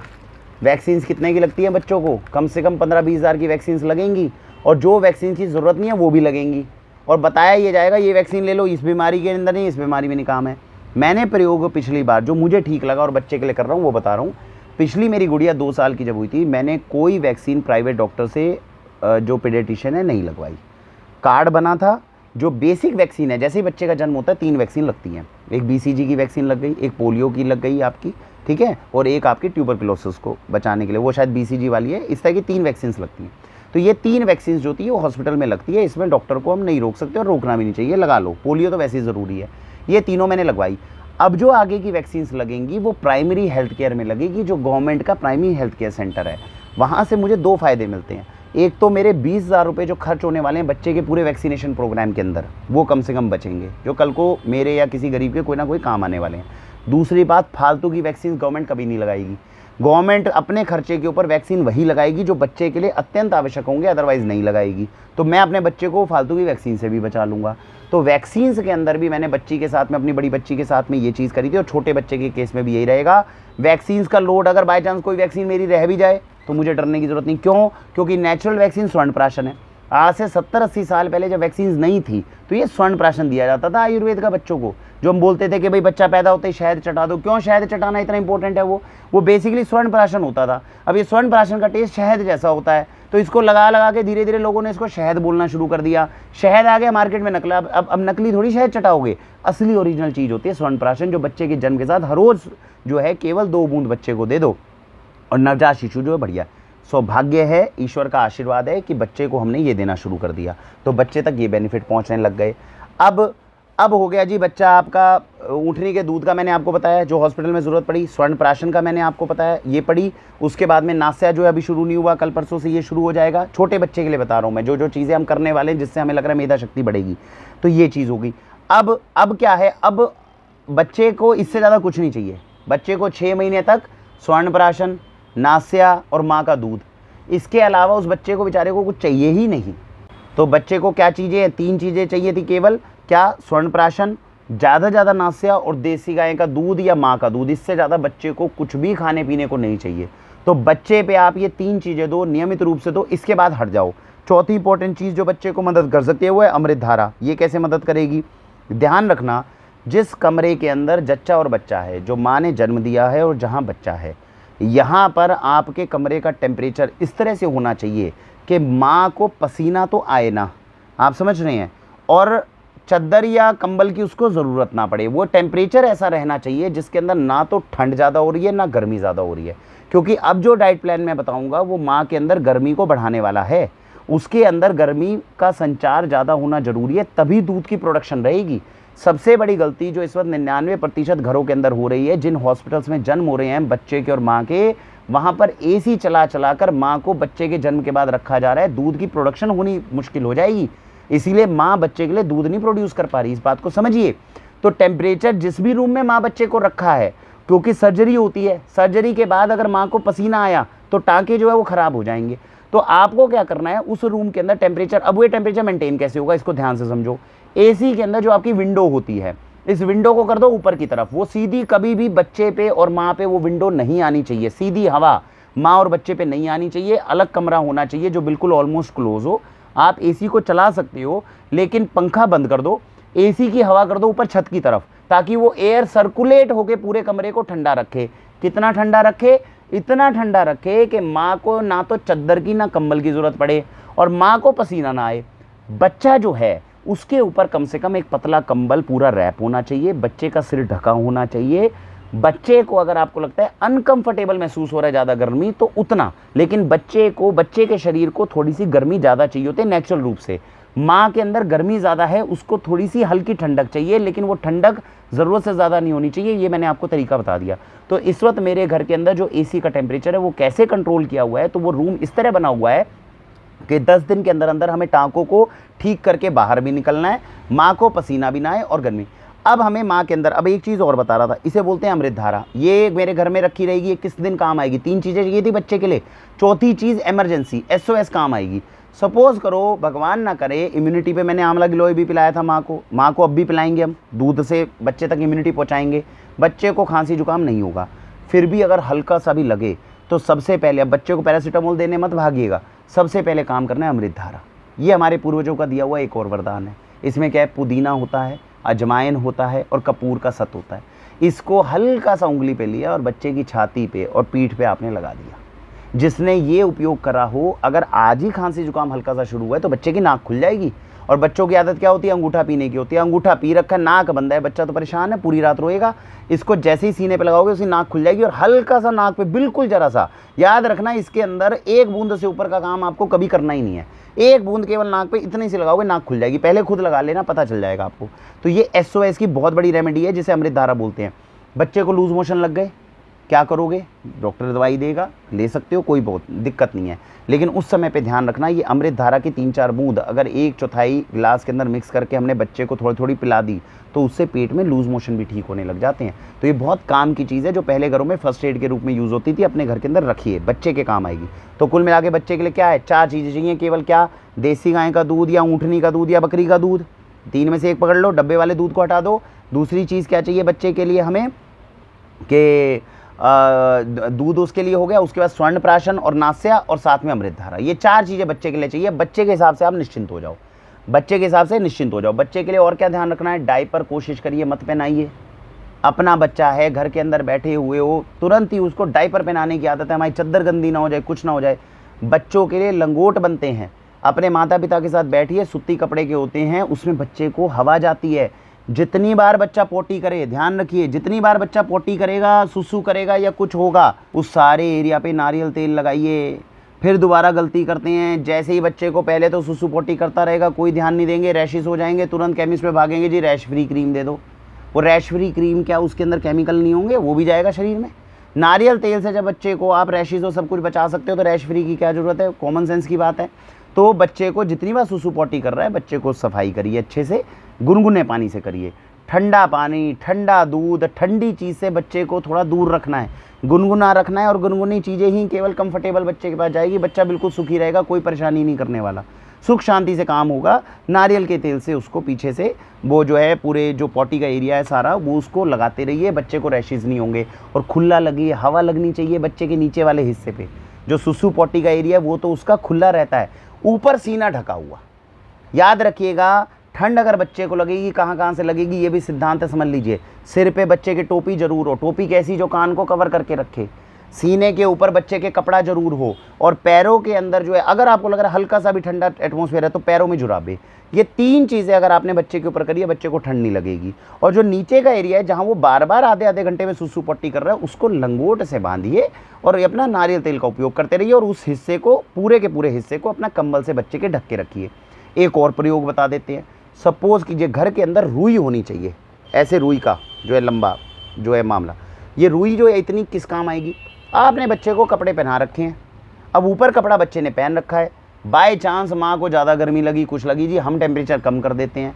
अब बच्चे को टेम्परेचर समझ में नहीं आ रहा, आपने कंबल में रैप कर रखा है, लेकिन बच्चा सुसु करता है, पोटी करता है, बार बार खोलोगे आधे घंटे में, बच्चे को ठंड लगने का डर है। अगर लगे कि कमरे का टेम्परेचर जी कंट्रोल नहीं हो रहा और मेरे को बच्चे का टेम्परेचर कंट्रोल करना है, ध्यान रखना, रुई उसकी टी-शर्ट के नीचे घुसा दीजिएगा, ऐसे रुई अंदर। जिस बच्चे ने टी-शर्ट के नीचे ये रुई पहनी हुई है, उसको सीने में ठंड लगेगी नहीं। और ये मैं आपको इसलिए बता रहा हूँ, कहीं पर भी ठंडे इलाके में कभी चले जाओ, ये आगे भी याद रखिएगा। आपको अगर अपने सीने को बचाना है और आपके यहाँ पहनने के लिए कपड़े नहीं है, आपको नहीं समझ में आ रहा स्वेटर पहनाऊँ नहीं पहनाऊँ क्या है, रुई रखिए, रुई को अंदर घुसा दीजिए। ये रुई जो है ये आगे की ठंड को सारे को रोक लेगी। ये बच्चे के लिए प्रयोग करिए, ये बच्चे को बचाएगा। बच्चे को 2.5 साल के अंदर मैं प्रमाण दे रहा हूँ, बच्ची को मुझे खांसी जुकाम के लिए बच्चे डॉक्टर के पास नहीं लेके जाना पड़ा। थोड़ी सूझबूझ करके प्रयत्न करने की कोशिश करिए, नहीं ज़रूरत पड़ेगी। छोटे छोटे बच्चों को खांसी जुकाम के लिए कोई पैरासीटामोल खिला रहा है, कोई कफ सिरप पिला रहा है, क्या चीज़ें हैं ये। घर के अंदर चीज़ें अपनी इतनी उपलब्ध होती है, उससे ठीक हो जाएगा बच्चा, पता नहीं क्यों परेशान हो रहे। ठीक है जी, तो ये बच्चे के लिए आपको समझ में आ गया क्या करना है। अब आते हैं सबसे क्रूशियल पार्ट, वो ये कि माँ ने बच्चे को डिलीवरी दे दी, बच्चा सिक्योर है। अब आ जाओ सबसे महत्वपूर्ण बात, बच्चे के पास में खाने पीने के लिए क्या चीज़ है, केवल एक, क्या, दूध। दूध कहाँ से आ रहा है, या तो देसी गाय से आएगा, या ऊँटनी से आएगा, या माँ से आएगा। अब देसी गाय और ऊँटनी आपके कंट्रोल में तो है नहीं, वो तो जो खाना खिला रहे हो वहाँ पे जो है सेवा हो रही है वहाँ से आ रहा है। माँ आपके हाथ में है, माँ के लिए अब आपको डाइट चाहिए, माँ को डाइट देनी है। और माँ को डाइट इस तरह की देनी है, जितनी बार भूख लगे उतनी टाइम पे न्यूट्रिशन दो, बच्चा बहुत ताकतवर हो जाएगा। और जो इस टाइम पे आपने माँ के साथ लापरवाही कर दी, आप बच्चे के ऊपर फोकस करते रहोगे, विश्वास कर लीजिए माँ और बच्चे दोनों को नुकसान उठाना पड़ेगा, और पूरी ज़िंदगी उठाना पड़ेगा। इस टाइम पे की गई लापरवाहियाँ जो है पूरी ज़िंदगी पूरी नहीं होने वाली। अब आ जाते हैं बच्चे के लिए क्या चीज़ें हमें समझनी है, माँ के लिए क्या समझनी है, उसको समझिए। डाइट प्लान समझिए। अभी तक प्रेगनेंसी में क्या पिला रहे थे, सुबह उठकर तांबे के बर्तन का पानी पिलाते थे और आंवला गिलोय पिलाते थे। अब माँ को आपने आंवला गिलोय क्या, इसकी तासीर ना ज़्यादा ठंडी ना गर्म, तो प्रेगनेंसी में ठीक है।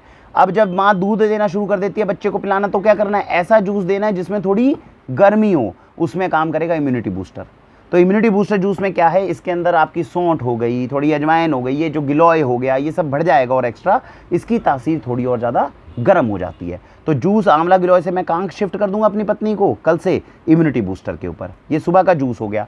तांबे का बर्तन का पानी पिया माँ ने, उसके बाद क्या पिया, इम्यूनिटी बूस्टर जूस पी लिया।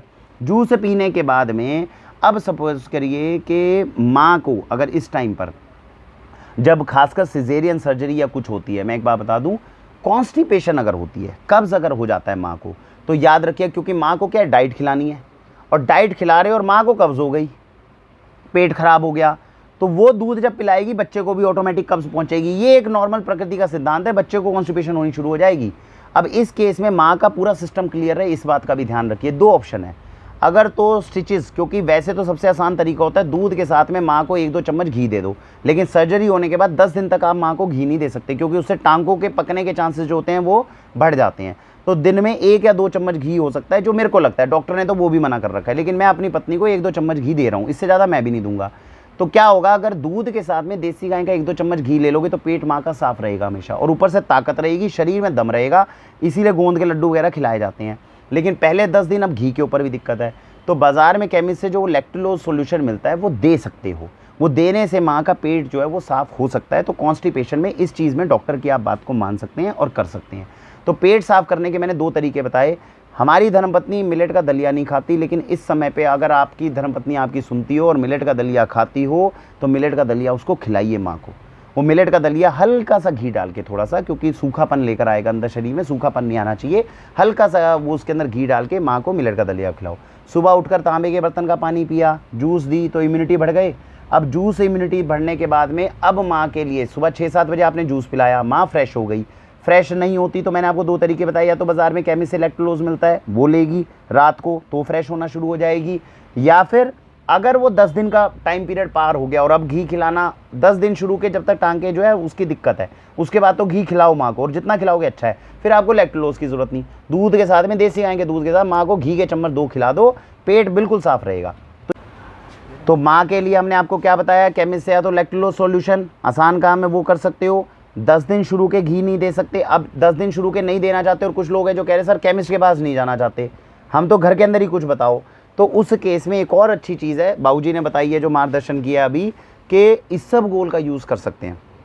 दूध के साथ में 1 या 2 चम्मच इसबगोल ले लो, उससे भी पेट साफ हो जाएगा। लेकिन याद रखना, शुरू के 10 दिन में जब तक टांके जो है पूरे नहीं होते, ठीक नहीं होते, तब तक दूध भी ज़्यादा नहीं दे सकते। दूध और घी दोनों को कम मात्रा में कर देना चाहिए, क्योंकि वो टांकों को ठीक करने में, जो अंदर सर्जरी हुई है उसकी हीलिंग के अंदर जो है अवरोध थोड़ा उत्पन्न करता है, तो वो हाइड्रेशन लेकर आता है। तो अगर दूध कुछ पिला भी रहे हो तो वो 1 कप से ऊपर ना हो, तो उसमें 1 कप दूध जो, और बल्कि 1 कप दूध भी अब आपको कौन सा पिलाएंगे, बच्चा डिलीवर हो गया ना, हल्दी वाला दूध। तो पहले डिस्क्रिप्शन में नहीं होगा तो मेरे को ध्यान दिला दीजिएगा, हल्दी वाले दूध की रेसिपी दूंगा। तो रात को क्या करो, हल्दी वाला दूध दो माँ को, हीलिंग करेगा, एक तो टांके की जल्दी से हील करेगा, उसके साथ में जैसा बाबूजी ने बताया 1 चम्मच 2 चम्मच ये सब बोल लिया, और उसके साथ हल्दी का दूध पी लिया। तो इससे नेचुरल तरीके से पेट साफ सुबह माँ का हो जाएगा। और पेट साफ रखना ज़रूरी है। एक बात और बाबूजी ने अभी बताई है जो बहुत ध्यान रखना है माँ को, माँ अगर जा रही है मोशन के लिए और अगर वो प्रेशर लगाना शुरू करेगी, प्रेशर बिल्कुल भी नहीं लगना चाहिए मोशन के दौरान। अगर मोशन के दौरान माँ प्रेशर लगा रही है, टांकों को खतरा हो सकता है, एनल फिशर्स हो सकते हैं, दिक्कत हो सकती है। और इस टाइम पे अगर माँ 2 दिन के लिए भी इधर उधर होगी, बच्चे के दूध के साथ में दिक्कत आएगी। तो इस बात का विशेष रूप से मैं जानता हूँ 99% घरों के अंदर इस समय कॉन्स्टिपेशन की समस्या है मेरे भाइयों। सारी पेट से बीमारियां शुरू होंगी, जितनी औषधियाँ दे रहे हो खराब हो जाएगी अगर माँ का पेट नहीं ठीक हुआ। तो माँ का पेट ठीक करने का सबसे आसान तरीका मैंने बताया, रात को अगर 1 कप दूध है, हल्दी वाला दूध बनाओ, डिस्क्रिप्शन में जानो हल्दी का दूध कैसे बनेगा। उसके साथ में या तो 2 चम्मच इसबगोल दे दो, इसबगोल नहीं है, केमिस्ट के पास में लैक्टोलोज सॉल्यूशन होता है, वो गर्म पानी के साथ में या तो सोते होते या दिन में कभी भी दे दो, उससे काम बन जाएगा। और तीसरी इंपॉर्टेंट चीज़ जो हमने उसके लिए बताई है, जब 10 दिन पूरे हो जाएं उसके बाद दूध के साथ घी भी दे दोगे तो भी पेट साफ हो जाएगा। 3 सॉल्यूशन आपको बता दिए। बच्चे का अगर पेट खराब हो जाए, बच्चे को कॉन्स्टिपेशन हो, तो प्रेशर तो उसको भी नहीं लगा रहा, उसको क्या दे सकते हैं, इसबगोल बच्चा लेगा नहीं, खा नहीं सकता। तो बच्चे के साथ में ये है, एक तो हल्का, अब 6 महीने से कम में बच्चे को घी भी नहीं दे सकते। आप इस बात को समझिएगा, बच्चा घी भी जो है ना वो ढंग से, मेरी बच्ची जो पहली थी वो 8-9 महीने में ढंग से एब्जॉर्ब करना शुरू करता है। अगर उससे पहले घी देने की कोशिश करोगे हो सकता है पेट खराब हो जाए। हालांकि मैंने कभी प्रयोग करा नहीं, ज़रूरत नहीं पड़ी। बच्चे का पेट साफ करने का जो तरीका होता है वो रहता है थोड़ा सा हरड़ पाउडर हल्के से शहद के साथ मिक्स करके बच्चे को चटा दो, हल्के से शहद के साथ बच्चे को मिक्स करके चटा दो, उससे बात बन जाएगी। इसमें ध्यान ये रखना है बहुत ज़्यादा मात्रा में शहद नहीं देना।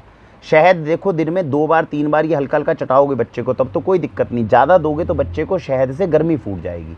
तो ऐसी चीज़ ना हो। अगर ऐसा केस होता है फिर कुछ और सोचना पड़ेगा, या डॉक्टर से पूछ लीजिएगा बच्चे को, वो बच्चों के लिए सॉल्यूशन आते हैं फिर वो देने पड़ेंगे। नेचुरल तरीके से हरड़ पाउडर को शहद में मिक्स करके बच्चे को चटाओगे, ऊपर से बच्चा माँ का दूध पिएगा, बच्चे का पेट साफ होने लग जाएगा। तो पेट साफ होने पे दोनों के ध्यान रखना है। ये गलतियाँ होती हैं, इसके लिए पहले आपको सावधान हम दोनों जो है मिलके कर रहे हैं। तो ये आपने इस सब गोल को समझ लिया, इसको भी यूज़ कर सकते हैं, इसका ध्यान रखिएगा। अब सुबह तांबे के बर्तन का पानी पिया, फिर माँ ने जूस पिया, जूस पीने के बाद में पेट उसका साफ़ होना चाहिए। पेट नहीं साफ़ होता तो मैंने बता दिया कैसे साफ़ होगा। अब आ जाओ आप 8-9 बजे, तो माँ को क्या खाना है इस समय पे। माँ को भूख अगर लग रही है, बढ़िया लग रही है, अगर भूख नहीं लग रही है तो माँ को जब भी खाना खिलाओगे क्या खाएगी, दलिया। समझाइए उनको, मानती नहीं है घर की महिलाएं, दलिया खिचड़ी खाती नहीं है, उनको समझाइए कि दलिया खिचड़ी खानी तुम्हारे लिए ज़रूरी है, कोशिश करो।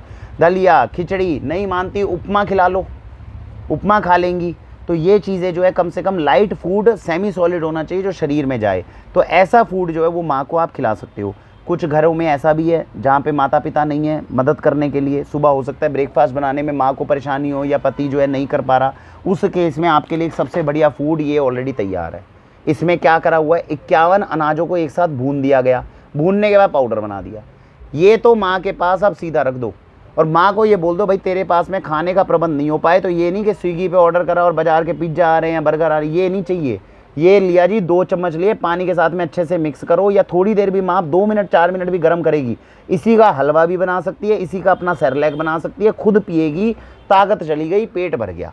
ये मैंने आपके लिए रेडीमेड चीज़ इस तरीके, कोई आर्टिफिशियल कलर फ्लेवर प्रिजर्वेटिव नहीं है, माँ के अंदर मदद करेगा और 6 महीने 1 साल के बाद यही बच्चे के लिए सेरेलैक बनेगा। तो ये होममेड सेरेलैक है, माँ के लिए बच्चे के लिए दोनों, और इससे ताकतवर चीज़ नहीं, 51 अनाज है कम से कम ड्राई फ्रूट्स के साथ में। तो ये आपके तैयार हो गए। तो नाश्ते में क्या है, नाश्ते में उपमा खिलाओ माँ को, गोंद के लड्डू शुरू हो जाएंगे। अगर सर्जरी हुई है, जिस तरह से मेरी धर्मपत्नी है 10 दिन है, तो घी ज़्यादा नहीं खिलाना, तो लड्डू थोड़ा कम खिला लो। 1-2 चम्मच घी खिलाने से मेरे ख्याल से दिक्कत नहीं आएगी, हालांकि मैं प्रयोग कर रहा हूँ, मेरे हिसाब से तो कोई समस्या नहीं है। 2-3 चम्मच से ऊपर माँ को घी जो है नहीं खिलाया जा रहा पूरे दिन में। और दूध जो है वो सुबह तो चाय पिलाई जा रही है, जो चाय उनको आदत भी होती है महिलाओं को, और रात को हल्दी का दूध, दोनों 1-1 कप से ऊपर ये नहीं पिलाए जा रहे। और मेरा मानना है कि अगर इतना करा जाता है तो इससे टांकों को कोई समस्या नहीं आएगी और माँ तक जो जरूरी पोषण है वो पहुँच भी जाएगा। और दूध देसी गाय का है और चीनी की जगह पे खांड डल रही है, चाय पत्ती ऑर्गेनिक है, तो ये सारी चीज़ें भी सिक्योर हो गई। तो इस तरीके से जो है बैलेंस मेंटेन किया जा रहा है। तो सुबह जब वो 8-9 बजे नाश्ता है उसमें क्या कर सकते हो, एक तो अभी जो हमने करा हुआ है गोंद का लड्डू माँ का शुरू कर दिया हमने, 1 चम्मच घी उसमें मान लो, 1 चाय साथ में हो गई। चाय के साथ में अगर माँ का कोई रस्क या बिस्किट का मन करता है तो वो ऑर्गेनिक कुकीज़ ऑलरेडी अवेलेबल है, बाज़ार की कुकीज़ नहीं खिला सकते, या तो खिलाओ मत कुछ भी। लेकिन मैदा सुबह सुबह खिलाओगे, चाय के साथ खिलाओगे, नुकसान है। चाय वैसे तो देनी नहीं चाहिए, फिर भी अगर माँ जिद करती है तो दिन में 1 कप से ऊपर की चाय को फिर अवरोध करने की कोशिश करो कि ठीक है नाश्ते के साथ थोड़ी सी ले ली। इसमें हमारा और बाकी न्यूट्रिशनिस्ट का मतभेद है। बाकी लोग कहते हैं नाश्ते के साथ चाय मत लो, हम कहते हैं नाश्ते के साथ ही लेनी है। वो ये कहते हैं नाश्ते के साथ चाय नुकसान करती है, हमारा ये कहना है नाश्ते के बिना और ज़्यादा नुकसान करेगी। खाली पेट नुकसान, जो खाली पेट चाय पीते हैं लोग या 1-2 बिस्किट के साथ करते हैं, मेरी नज़र में वो जहर है।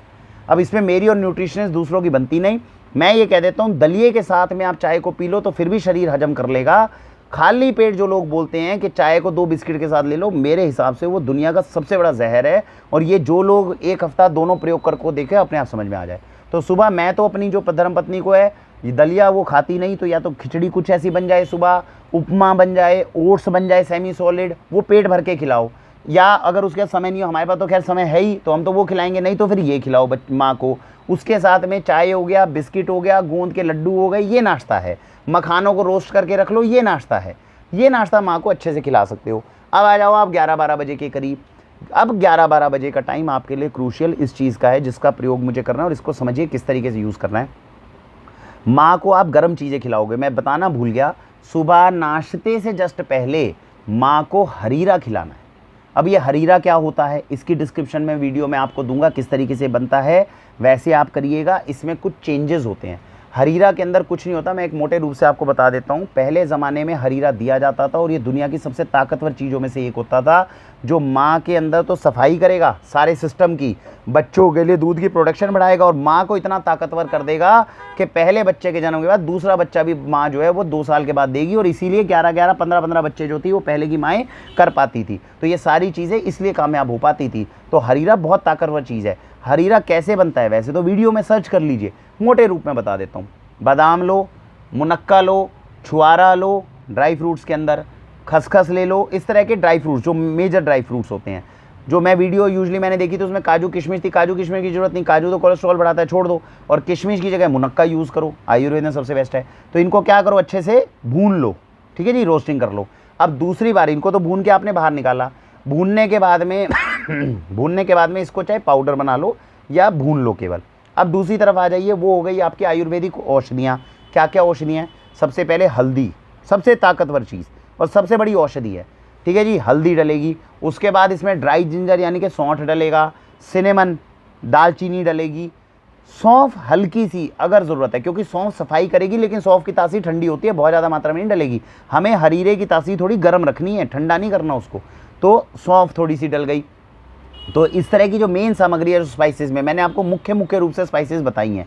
हल्की सी काली मिर्च डालना चाहो डाल लो। अब इसको अच्छे से भूनो, पाउडर कर लो इन सबको, स्पाइसेस को, और इनको अच्छे से भूनो।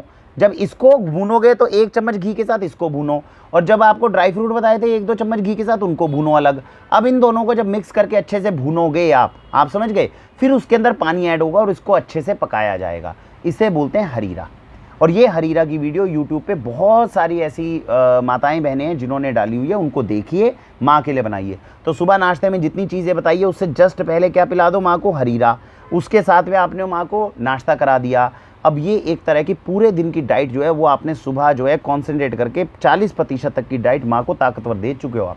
ज़रूरत नहीं पड़ेगी चीज़ में इससे ज़्यादा, ठीक है जी। अब आप आ जाओ 11-12 बजे, 12-1 बजे। अब इस बात को समझना, सुबह से शाम तक माँ को डाइट कौन सी दे रहे हैं जो सारी गर्म तासीर की है। टेम्परेचर आपने अपने रूम का 26-27 मेंटेन किया हुआ, जिस तरीके से मैंने बताया वैसे। हो सकता है माँ को ज़्यादा गर्मी महसूस होने लग जाए, क्योंकि हो सकता है हल्दी ज़्यादा डाल दियो जी, कुछ डाल दिया हो। ये 12-1 बजे का जो दोपहर का समय है, ये आपके लिए आंकलन का समय है कि मुझे माँ की तासीर को थोड़ा ठंड की तरफ लेकर आना है या और गर्मी ज़्यादा देनी है। अगर तो दोपहर के 12-1 बजे आप माँ से पूछ लो कि भाई तुम्हें शरीर में गर्मी बहुत ज़्यादा तो नहीं लग रही, कोई स्किन के ऊपर दाने आ गए हों या पेट में गर्मी महसूस, ऐसा तो नहीं हो रहा। अगर ऐसा में हो रहा हो तो आप 2-3 चीज़ें कर सकते हो। 12-1 बजे जब बाहर का टेम्परेचर धूप का है, और मैं फिर बता रहा हूँ, ये प्रयोग तभी करना जब माँ आपसे शिकायत करे कि मुझे बहुत ज़्यादा गर्मी लग रही है, मेरे अंदर गर्मी बहुत ज़्यादा हो रही है, केवल तभी ये प्रयोग करना है। अदरवाइज़ ये आपके नॉर्मल प्रोटोकॉल का हिस्सा नहीं बनेगा। ये उन माँओं के लिए हो सकता है जो जनवरी मई जून के अंदर बच्चों को जन्म दे रही होगी, उस समय पे गर्म टेम्परेचर बहुत होगा। तो हमें माँ के टेम्परेचर को ठीक करना है। माँ का टेम्परेचर हल्का सा गर्म रह ले, कोई दिक्कत नहीं है, ठंडा बिल्कुल नहीं होना चाहिए। ठंडा आने का मतलब है माँ को बहुत नुकसान पहुँचाना। तो जब माँ बोल रही है बहुत ज़्यादा मुझे गर्मी लग रही है, उस समय पर क्या क्या कर सकते हो? माँ को जो पानी पिला रहे हो ना आप सारा दिन, बताना भूल गया, वो आपके घर के अंदर जो मिल्टन की बोतल होती है जिसके अंदर पानी सिक्योर्ड रहता है, उसमें पानी को अजवाइन के साथ में, आधा 1 चम्मच अजवाइन के साथ में पकाइए इसको अच्छे से। ये पका हुआ पानी ही सारा दिन माँ पिएगी, कच्चा पानी उसको पिलाते नहीं है। तो अजवाइन का पानी क्या है, उसमें गर्म तासीर हो गई, ऊपर से वो शरीर की सफाई करेगा, अंदर ब्लड की सफाई करेगा सारी। तो सारा दिन माँ कौन सा पानी पिएगी सुबह से शाम तक, जब भी पिएगी अजवाइन का पानी, ठीक है जी। अब अगर 12-1 बजे किसी भी केस में माँ ये कह देती है जी जो चीज़ें आप मुझे खिला रहे हो ये मेरे शरीर में बहुत ज़्यादा गर्मी कर रही है, मुझसे कंट्रोल नहीं हो पा रहा। अब हम फंस गए धर्म संकट में, क्योंकि गर्म चीज़ें देंगे वही ताकत लेकर आएगी, वही दूध की प्रोडक्शन कराएगी, और माँ कह रही है मुझे गर्मी बहुत ज़्यादा लग रही है। तो 12-1 बजे समय 2-3 काम कर सकते हो। वो जो अजवाइन का पानी माँ सारा दिन पी रही थी, उसमें थोड़ी सी सौंफ ऐड कर दो, तो अजवाइन और सौंफ जो गर्मी लेकर आ रहे थे, सफाई तो अब भी करेंगे शरीर की, लेकिन उसकी तासीर गर्म से थोड़ी सी न्यूट्रल पे आ जाएगी। तो पानी में अजवाइन, सौंफ और उसको पका लो एक साथ पानी के, और ऐसा पानी जो है चल जाएगा। तो सौंफ थोड़ी ठंडी, अजवाइन थोड़ी गर्म, इसको न्यूट्रल करने में मदद करेगी। कब करना है? जब माँ बोले बहुत ज़्यादा गर्मी हो रही है। दूसरी बात, ऐसे समय में याद रखना, डिलीवरी के टाइम पे बच्चे के समय पे माँ को छाछ कभी नहीं पिलाई जाती। मैं फिर दोबारा बता रहा हूँ, केवल और केवल छाछ का उपयोग 12-1 बजे अगर बाहर भयंकर धूप महसूस हो रही है, माँ कह रही है मुझे गर्मी बहुत ज़्यादा लग रही है, उस केस में ठंडी नहीं, नॉर्मल छाछ, टेम्परेचर नॉर्मल होना चाहिए, ऐसा थोड़ा थोड़ा मात्रा में माँ को पिला सकते हैं। इससे उसके शरीर के अंदर जो गर्मी अत्यधिक है उसको छाछ हल्का सा कंट्रोल करेगी, पेट को थोड़ा ठीक करेगी। लेकिन फिर बता रहा हूँ, केवल तभी उपयोग होगी जब माँ शिकायत करे कि मुझे बहुत ज़्यादा गर्मी है, अदरवाइज़ इसको उपयोग नहीं करना। मैं बार बार इसीलिए बोल रहा हूँ क्योंकि ये गलती ना हो जाए कि जी वरुण जी ने कहा था छाछ पिलानी और प्रेगनेंसी में, डिलीवरी में आप छाछ पिलाना शुरू कर दो, गलत हो जाएगा इसमें। तो कभी तभी पिलाना जब माँ अत्यधिक गर्मी की बात करे। अब आ जाओ दोपहर के लंच में। दोपहर के लंच से पहले माँ को प्लेट भर के खीरा, टमाटर, सलाद अच्छे से खिलाइए, फाइबर दीजिए, उसको अच्छे से फाइबर दीजिए। यही वो टाइम सबसे अच्छा होता है जिस टाइम पे आप दाल का पानी सूप के रूप में, टमाटर का सूप, ऐसी चीज़ें माँ को सूप में। तरीका ये होना चाहिए, माँ घर में ही है, बच्चे का ध्यान रख रही है, डिलीवरी के तुरंत बाद दोपहर में पेट भर के उसको सलाद खिलाओ, जो भी आप, खीरा तो बहुत अच्छी चीज़, खिलाओ उसको अच्छे से। उसके बाद में खीरे के 10-15 मिनट बाद माँ सूप पीना चाहे सूप पिलाओ। इसके आधे पौने घंटे के बाद जो भूख लगती है उसी में लंच देना चाहिए। तो 1 बजे अगर आपने सलाद दिया है, उसके बाद सूप माँ को अच्छा दिया, अब उसके बाद में आप जो अब खाना खिलाओगे, अब आएगी रोटी। क्या बनेगी? रोटी आपके यहाँ पे गेहूं की नहीं बनेगी, और गेहूं अगर डालना भी पड़ रहा है तो अगर 3 मुट्ठी आपने गेहूं डाला है तो 2 मुट्ठी या तो जवार ऐड करो या रागी ऐड करो। थोड़ा सा भी ठंडा मौसम, अब क्या चल रहा है, सितंबर अक्टूबर, तो मैं माँ की डाइट में क्या ऐड करूँगा? रागी। तो 3 मुट्ठी अगर गेहूं के तो 2 मुट्ठी किसकी डलेगी? रागी की। पाचन तंत्र मेरी पत्नी का अगर बहुत अच्छा है तो 1 मुट्ठी चना भी डाल सकता हूँ। पाचन तंत्र बहुत अच्छा नहीं है, चना नहीं डालेंगे। जौ को हल्का डाल सकते हो अगर गेहूं नहीं डालना चाहते हो, गेहूं डाल दिया फिर जौ की जरूरत नहीं है, गेहूं, रागी, और अगर पाचन तंत्र अच्छा है तो थोड़ा चना, इसकी रोटी खाएगी माँ। तो माँ को गेहूं की रोटी जो है वो केवल गेहूं की रोटी नहीं खिलानी। गेहूं के साथ में अगर तो सर्दी का समय है तो 3 मुट्ठी अगर गेहूं डला है, या तो 3 मुट्ठी गेहूं डालो या 3 मुट्ठी जौ डालो। 2 मुट्ठी क्या डलेगा? थोड़ा सा भी, हल्का सा भी ठंडा मौसम है तो रागी का आटा। और अगर गर्मी का मौसम चल रहा है, मई जून जुलाई चल रहा है, तो 1-2 मुट्ठी 3 मुट्ठी जौ या गेहूं में से कुछ भी आपने डाला, उसके साथ में 2 मुट्ठी कम से कम जवार का आटा। दोनों ही केसेस में अगर माँ का पाचन तंत्र अच्छा है, बिल्कुल कॉन्स्टिपेशन नहीं है, कब्ज नहीं है, पेट बिल्कुल प्रेशर लगाए मोशन आता है और साफ होता है, ऐसे केस में 1-1 मुट्ठी चने का आटा भी डाल सकते हो। इसे बोलते हैं मल्टीग्रेन रोटी। माँ यही मल्टीग्रेन रोटी खाएगी। हल्का उसके ऊपर देसी गाय का शुद्ध बिलोना घी लगाकर आप ऐसी रोटी खिलाइए। जो डॉक्टर्स बोलते हैं बिल्कुल घी बंद करना है, बिल्कुल घी को बंद मेरे हिसाब से मत करिए।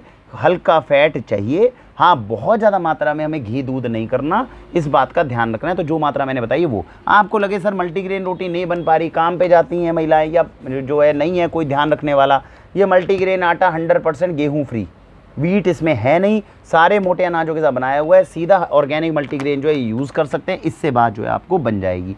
और किस बात का ध्यान रखना है? इस बात का ध्यान रखना है कि सुबह सवेरे की, बीच बीच में ध्यान आ रही है इसलिए बता रहा हूँ, सुबह की 7 बजे से 8 बजे तक, और बहुत ठंड हो तो 8 बजे से 9 बजे की धूप माँ और बच्चे को लगे, इस बात का विशेष ध्यान रखिए। धूप जब लगे तो बहुत ध्यान रखिए, ठंडी हवाएं नहीं चलनी चाहिए। अगर ठंडी हवाएं चल रही हैं तो फिर वो कमरे के अंदर बैठेंगी। धूप हमारे लिए प्राथमिकता तभी है जब ठंडी हवाएं ना चल रही हो। ऐसा ना हो धूप भी आ रही हो, ठंडी हवाएं भी चल रही हैं, माँ को बच्चे को ठंडी हवा के झोंके नहीं लग सकते। हाँ, ठंडी हवा नहीं है और धूप ठीक आ रही है, उस केस में सूरज की रोशनी बच्चे को देनी बहुत अच्छी है, माँ को देनी बहुत अच्छी है। इसके दूध के अंदर ताकत बहुत बढ़ेगी, बच्चे तक क्षमता जाएगी, हड्डियाँ मजबूत होगी, इस बात का ध्यान रखना है। 6 महीने 1 साल का जब बच्चा हो जाए, 6 महीने 8 महीने के बाद में, 6 महीने तो 3-4 महीने के बाद वैसे शुरू हो जाता है, तो बच्चे की मालिश, और अगर ठंडी हवा नहीं चल रही तो धूप के अंदर मालिश, ऐसे के अंदर बच्चे की मालिश करिए। ठंडी हवा चल रही है तो बंद कमरों के अंदर मालिश, और अच्छे से तेल की मालिश होनी चाहिए। मैंने वीडियो बनाई थी छोटे बच्चों की मालिश किस तरह होनी चाहिए, उस वीडियो को देखिएगा, याद दिलाइएगा, डिस्क्रिप्शन में नहीं डालूंगा, मैं डालूंगा उसको। तो उसके अंदर जो मालिश होती है तेलों के साथ में अच्छे से, तिल के तेल के साथ में मालिश सबसे अच्छी। बहुत भयंकर गर्मी है, मई जून जुलाई में तिल के तेल से मालिश नहीं हो सकती, फिर आप ठीक है थोड़ा नारियल का कर लो या हल्का सरसों का तेल उपयोग कर लो। लेकिन अगर नवंबर, अक्टूबर, नवंबर, दिसंबर, जनवरी, फरवरी, इसमें तिल के तेल के साथ में जो मालिश आपने कर ली, काले तिल के साथ में जो मालिश कर ली, वो बच्चे की हड्डियां ऐसी मजबूत करेगा, आपको जीवन भर उसमें समस्या नहीं आएगी। इस समय पे ही हड्डियों का निर्माण होता है। बाबूजी साथ में बैठे हैं, हमारा सौभाग्य, और बहुत सारी चीज़ें जो हैं वो देखिए अच्छी बता रहे हैं। जैतून का तेल आपने बताया है, जैतून के तेल के साथ में मालिश हो सकती है। ऑलिव ऑयल होता है, वैसे विदेशी है, बहुत ज़्यादा हम सपोर्ट नहीं करते, लेकिन कोई बात नहीं, मालिश अगर यूज़ कर सकते हो, ऑर्गेनिक ऑलिव ऑयल आते हैं, यूज़ कर सकते हो। लेकिन याद रखना, सर्दी में तिल के तेल से ज़्यादा ताकतवर मालिश के लिए कोई दूसरा तेल नहीं, और काला तिल तो सबसे ताकतवर चीज़ है। काले तिल की तेल की मालिश सर्दियों में बच्चों को ज़रूर हो, छत पे तब जब ठंडी हवाएं ना चल रही हों, ऐसे समय पे बच्चे की मालिश करनी है। दूसरा, बाबूजी ने जो मार्गदर्शन दिया उसमें उन्होंने एक बहुत इंपॉर्टेंट बात बताई। माँ के और बच्चे के पेट में कई बार गैस हो जाती है, और इसमें बच्चे का ये भी ध्यान रखिए, बच्चे को जब भी दूध पिलाना है तो बिल्कुल ऐसे सीने के साथ में लगाना है और बच्चे को ऊपर करना है। उसमें हल्की थपथपी दोगे तब वो दूध हजम होगा। ये गलती बिल्कुल भी मत करिएगा कि बच्चे को दूध पिलाए जा रहे हैं, लेटे लेटे लेटे लेटे पेट में अफारा हो जाएगा, बच्चे के गैस बनेगी या पेट में दस्त लग जाएंगे, दूध हजम नहीं कर पाएगा। जब भी दूध पिलाओगे बच्चे को सीने पे लगाइए, आराम से थपथपी थोड़ी देर दीजिए, वो दूध थोड़ा नीचे जाएगा, हजम होगा, फिर बच्चे को वापस लेटाना है। इस बात का ध्यान रखना है। पेट में अगर माँ के या बच्चे के गैस हो जाए तो उस केस में गुनगुने पानी के साथ हींग को अच्छे से मिक्स करिए, इसका लेप माँ के नाभि पे लगाइए, बेटे की नाभि पे लगाइए, बच्चे की नाभि पे लगाइए, उनके पेट की गैस जो है वो रिलीज़ होने लग जाएगी। अभी आपको अमृत धारा दिखाई थी, 2-4 बूंदे गुनगुने पानी के साथ दोगे, पेट की गैस रिलीज़ हो जाएगी। तो हींग का लेप माँ और बच्चे को लगाओगे तो पेट से गैस रिलीज़ हो जाएगी। माँ बोलती है मेरे सिर में दर्द हो रहा है, कुछ हो रहा है, चेक करिए, पेट में गैस होगा, सिर के अंदर चढ़ता है और बहुत भयंकर है, नहीं होनी चाहिए पेट में गैस। और उसके लिए मैंने बताया जो डाइट प्लान मैं बता रहा हूँ, इसीलिए उसमें सलाद और ये दलिया और ये सब कुछ डलवा रहे हैं ताकि पेट में गैस ना बने। फिर भी आपको लगता है सर हींग भी लगा लिया, नहीं पेट से गैस रिलीज़ हो रही, क्या कर रहा है? केवल उस केस में माँ को हिंगाष्टक चूर्ण दे सकते हो जो हमारे यहाँ मिलता है। उस केस में 1 चम्मच की फांकी गुनगुने पानी के साथ माँ लेगी तो पेट से गैस रिलीज़ हो जाएगी। आपको लगे बच्चे की, वैसे तो हींग लगाकर बच्चे की पेट की गैस रिलीज़ हो जाती है, 99% केस में आपको सफलता मिल जाएगी। नहीं हो, हल्का हल्का चुटकी से चटा दो थोड़ा थोड़ा बच्चे को, ठीक है, थोड़ा थोड़ा चटाएंगे। इसके अंदर वो सारे मसाले डले हुए हैं जो पेट की गैस को, हींग वगैरह सब डला हुआ है, तो ये जो है थोड़ा सा और रिलीज़ करने में मदद कर देगा। तो पेट के गैस की समस्या आप समझ गए। दूसरी चीज़ जो बाबूजी ने मार्गदर्शन करा अभी हमारा, वो ये कि बच्चे की जो शुरू में लैट्रिन है, जो पॉटी है, वो काली आती है, घबराने की बात नहीं है, वैसे तो डॉक्टर आपको बता कर भेजेंगे। ये सिग्नल होता है कि बच्चे का पेट साफ हो रहा है। बच्चे को प्रेशर नहीं लगाना है, ऑटोमेटिक लैट्रिन आती रहनी चाहिए, पॉटी आती रहनी चाहिए। पॉटी नहीं आती है तो क्या करना है, हरड़ को शहद के साथ थोड़ा सा टेस्ट कराओ, गैस बनती है हल्का सा हिंगाष्टक चूर्ण खिलाओ, दूध थोड़ा सा, ठंडे ठंडे दूध नहीं पिलाने, हल्का सा गर्म करके ही हमेशा पिलाना, ध्यान रखिए, तो अपने आप पेट साफ होता रहेगा बच्चे का। इस बात का हमें ध्यान रखना है। जन्म के समय पे घुट्टी देते थे तो वो क्या चीज़ थी, वो स्वर्ण प्राशन थी, आपको समझाया, तो इसका ध्यान रखिएगा कि जन्म घुट्टी में हमें स्वर्ण प्राशन माँ को और उनको देना है। एक और अच्छी चीज़ है जो मेरे को आज ही जानने को बाबूजी के मार्गदर्शन से मिली, मैंने अभी तक उपयोग नहीं करी, इसमें इन्होंने बोला है नौसादर, नौसादर बहुत थोड़ा सा, और फिटकरी बहुत थोड़ी सी।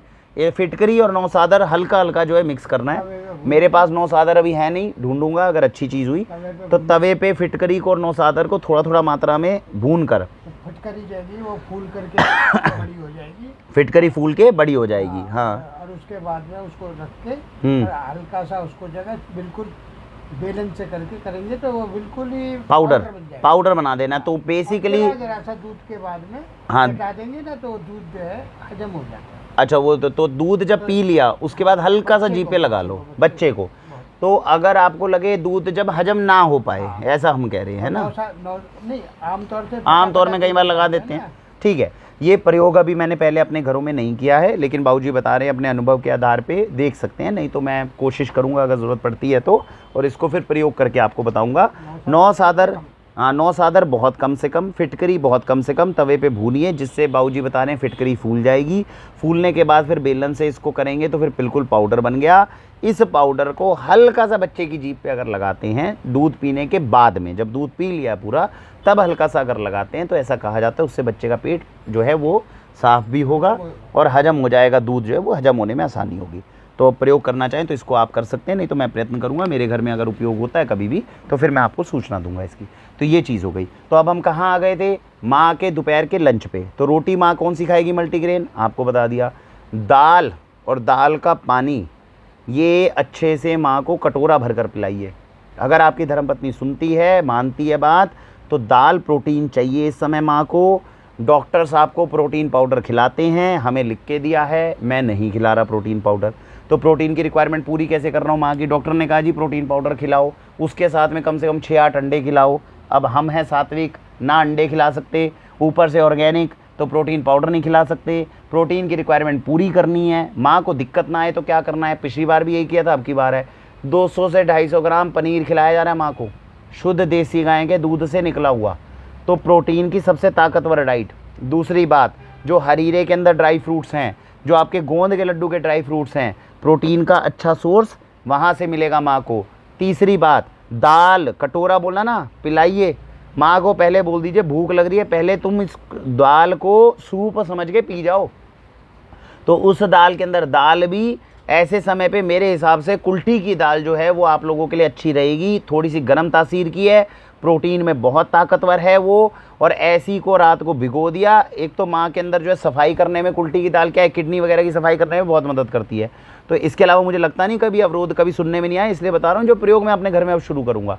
तो कुल्टी की दाल जो है वो आप माँ के लिए अगर बनाकर, मेरे समय पे मेरे को लगता है, ऐसा मेरा मानना है कि अगर इस समय पे माँ को पिलाएंगे ताकतवर रहेगी। अच्छे से पहले दाल पिलाइए उसको, बोलिए पिएगी, फिर रोटी सब्जी और दाल लीजिए। सब्जी ऑर्गेनिक आ जाए इससे बड़ी कोई बात नहीं, ईश्वर का सौभाग्य हमारे घर में आ रही है। दाल आपकी ऑर्गेनिक हो गई, केमिकल फ्री आ गई, सलाद आपने बढ़िया ऑर्गेनिक खिलाया, रोटी आपकी मल्टीग्रेन हो गई, अपने आप ताकतवर है। तो ये जो मैं बोल रहा हूँ ना, प्रेगनेंसी में बिना आयरन कैप्सूल के हमारा हीमोग्लोबिन पूरा था, उसके अंदर इन चीज़ों का भी बहुत फर्क पड़ता है कि आपका आयरन कैल्शियम पहले कहाँ आता था। ये कैल्शियम सप्लीमेंट्स तो ये अब आने शुरू हुए, 50 साल पहले थोड़ी थे।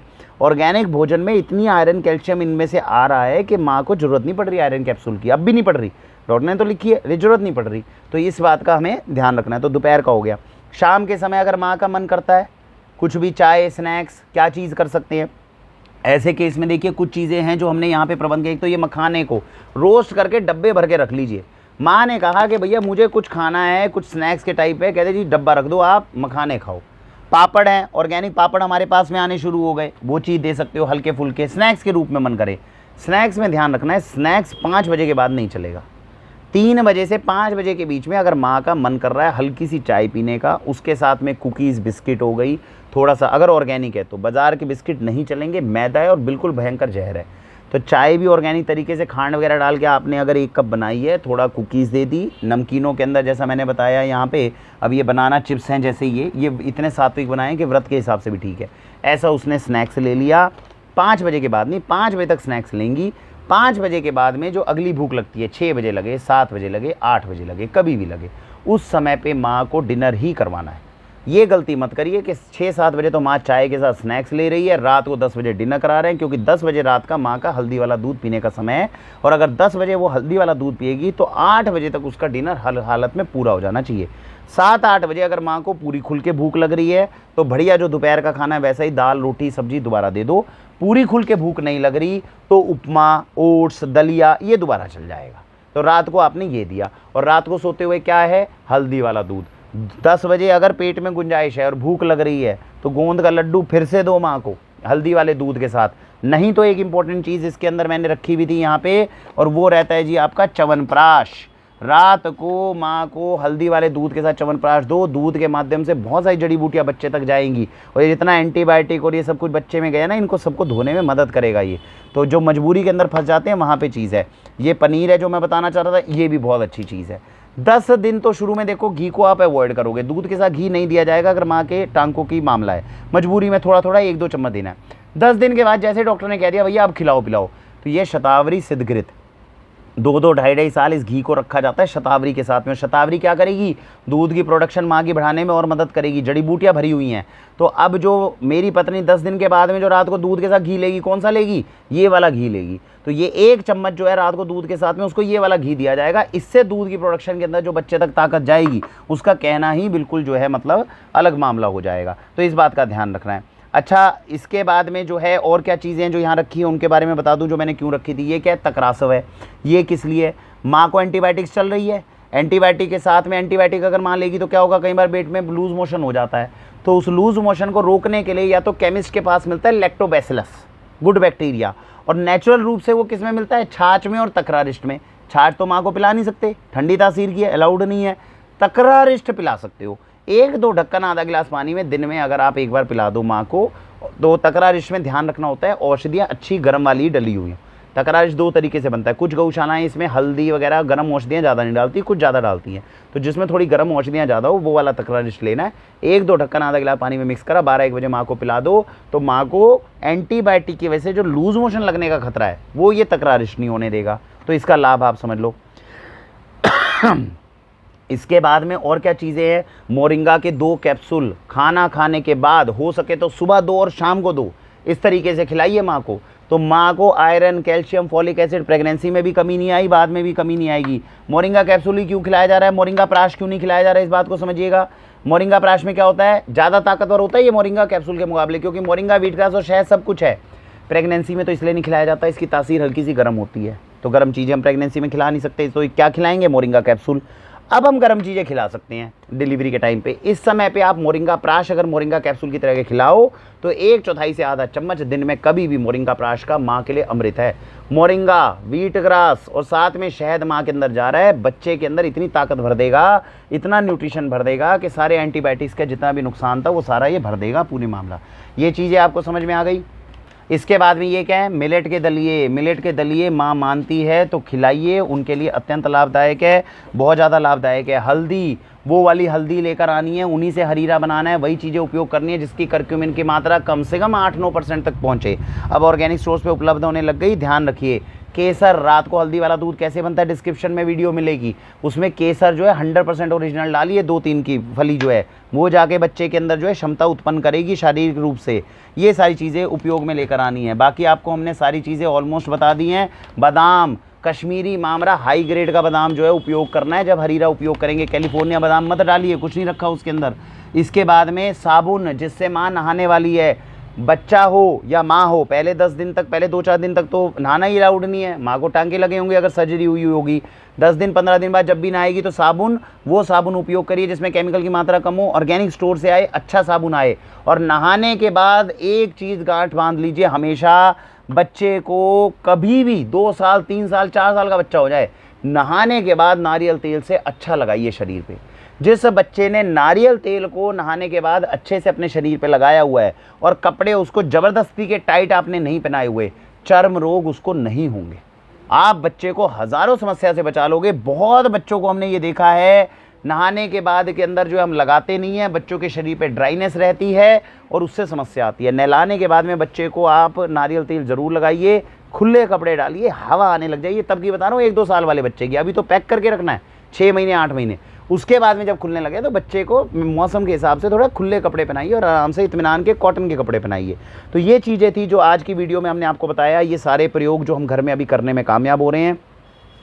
एक इम्पॉर्टेंट चीज़ जिसका ध्यान रखिए, ये सारी कहानी जितनी मैंने आपको बताई है, ये सारा पूर्वजों का दिया हुआ ज्ञान है, जो भारत विश्वगुरु था उनमें दिया हुआ ज्ञान है।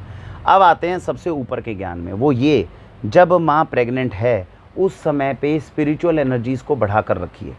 स्पिरिचुअल एनर्जीज़ बढ़ानी है, मैंने वीडियो फिर बनाई हुई है, नहीं आपको पता है कैसे बढ़ती हैं। नाम जपना, कीरत करना, बंद चखना, इस कॉन्सेप्ट को ईश्वर के आशीर्वाद से अभी धारण कर लीजिए।